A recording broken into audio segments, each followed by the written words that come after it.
大家好，欢迎来到漫漫影颜社，我是小雨。今天我要说一个关于大海的故事。主角刘花是一个有点好强的中学生。暑假刚开始没多久，刘花就在一次绣球部的训练中被挑衅，攻击了对方，结果却被教练告知，如果他不道歉的话，就不用再去训练了。刘花当然觉得自己没错，毕竟是对方挑衅在先，刘花自己也受了伤。可是不道歉的话，这个暑假不就没事可做了吗？烦恼之下，刘花来到了父亲工作的水族馆，被工作人员热情地招待进了后台。在后台四处张望寻找父亲的刘花，在这里遇到了一个神秘又奇怪的男孩海。海是被鱼更抚养大的，能够随心所欲地在水族箱里与海洋生物同游。刘花一下就被吸引了。始终无法开口道歉的刘花被海找到，海邀请他一起去看人魂。他们来到海边，天空中划过一道道火光。海告诉刘花，发光是因为希望被看到。刘花听到后，似乎明白了什么。在人魂划过之后，海洋生物们都变得躁动起来，甚至有人目击到座头鲸在人魂掉落的陨石附近出现，好像有什么大事即将发生。之后，刘花再次来到海边，遇到另一个被鱼更抚养长大的男孩空。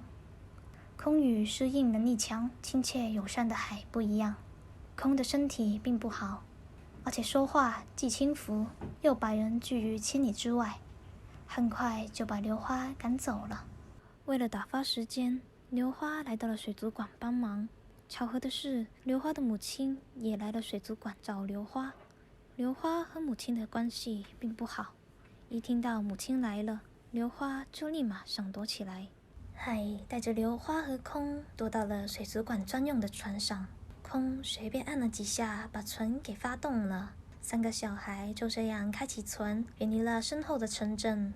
可是才开到一半，船就故障了。不知所措的刘花开口责怪了空，空反过来指出刘花根本没有阻止过自己，而且其实也乐在其中。空说完后就跳进海里了。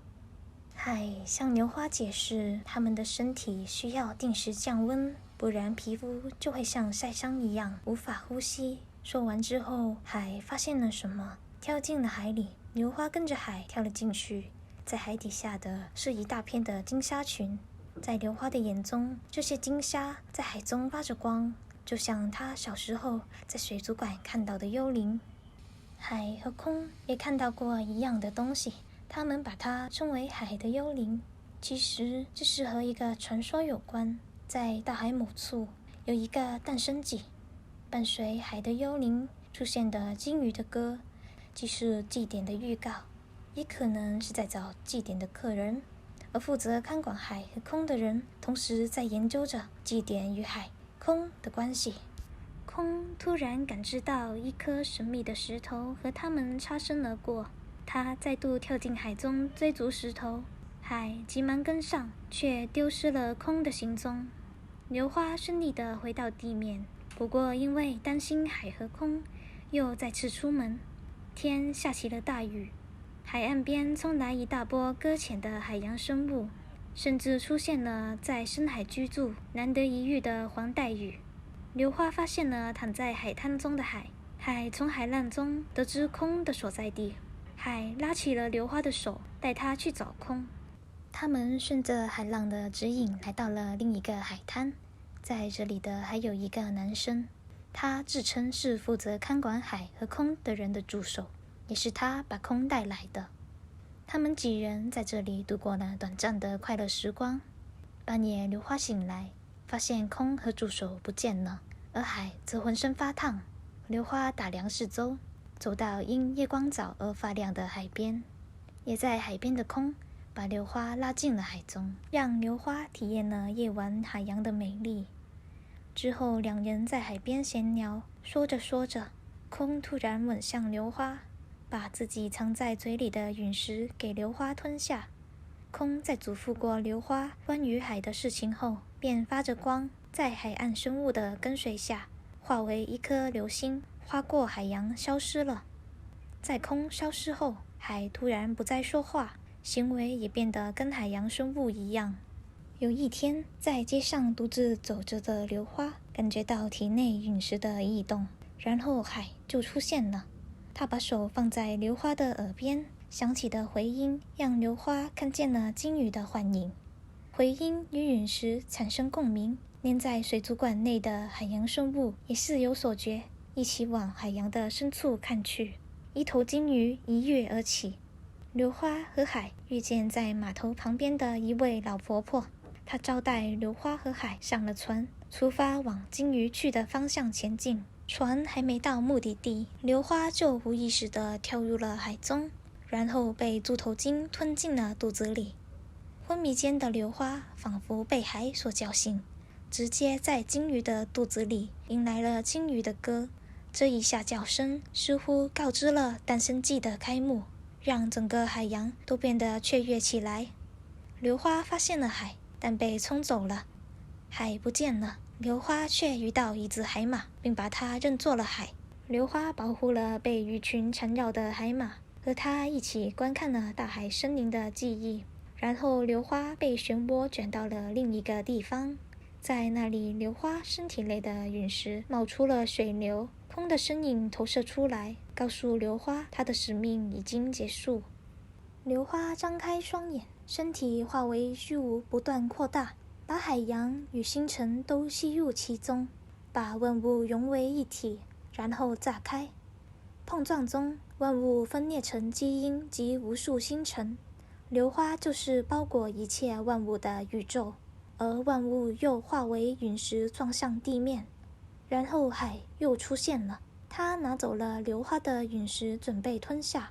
刘花阻止了海。在争夺间，陨石脱手飞往中心，而海在追逐的过程中变成了一个婴儿。刘花抱着它，把抓到的陨石给海服下。海苏醒过来，和刘花一起掉入海中。海跟刘花道别后，身体分裂成一个个光圈，被周围的生物分吃。刘花追逐着海的身影，最后海的身体全部化为光圈，飘向了空中。而刘花也抓起一把，在仰望着天空的同时，把光圈吃了。刘花的父母找到了刘花，刘花回去后回到了日常生活中，再度遇见了那位老婆婆。老婆婆说自己也有过跟刘花一样的经历，又说刘花少少的故事亦是世界的化身。想念空与海的刘花哭了出来。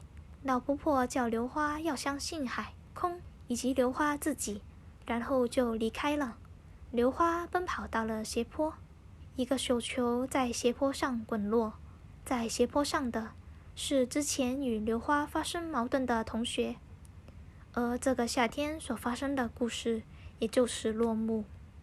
海兽之子讲述的是诞生的故事，里面有很多内容都十分有深度和令人反思，单靠解说实在无法把它的魅力完全展现出来，再加上它出色的画面与配乐，绝对值得大家去看一遍电影，亲身体验一下它的震撼。我们频道之后也会制作海兽之子的影评及分析，大家可以期待一下。今天的影片就到此为止了，如果你喜欢我们的解说的话，就点个喜欢，还有订阅我们。我们之后也会定期上传各种的影片，有兴趣的就继续关注我们吧。